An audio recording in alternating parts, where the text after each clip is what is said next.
CBS News travel editor Peter Greenberg. Good morning, Peter. Good morning, Maggie. Seems like cruise ships are sort of the wild, wild west. Nobody really knows who has jurisdiction, how crimes are investigated. What is the protocol? The problem is there's no really good accessible database of crime. You know, I haven't seen a show on TV called CSI Love Boat. So the bottom line is there's nobody really investigating. And the question is, under flags of convenience, where are these crimes reported? And then where are they stored in terms of that information? Depends on the port that they're going to. So it's a little crazy. How common are cases like the one that we just heard of, where an American on vacation becomes a victim outside the U.S.? Murder is not that common. Assaults and rapes, that's the issue.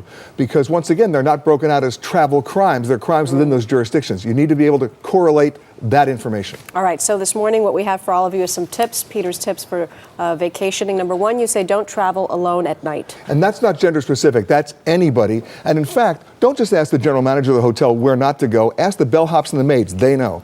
Keep your passport in the hotel safe and carry a copy. Why? Always carry a copy. You don't want to lose that under any circumstances. Don't carry large purses with straps or handles. So that makes sense because people can easily yank They those. yank them all the time, and it calls attention to yourself. Less is more. You don't have to pack everything since 1947 in your bag. Less is more. So what do you recommend? Where do you carry your money?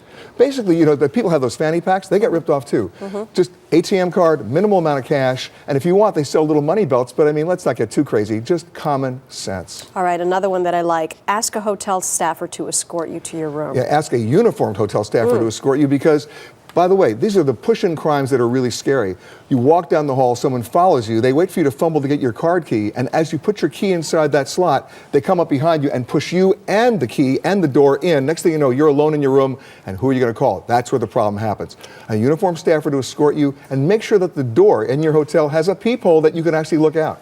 So even if you don't see anybody right next to you as you're walking to your room, you say that a common thing is to run from down the hall and push No, you don't in? run. At the desk, when you check in, when you come back to the hotel, just say, hey, can somebody escort me to the room? Right. Because what I'm saying is even if you're walking down the hall and you don't see anyone immediately next to you, these criminals are running from down the hall as soon as they see you put your key in. And the force of that push in, now you're alone in the room. Don't do it. All right. Thank you so much, Peter Greenberg.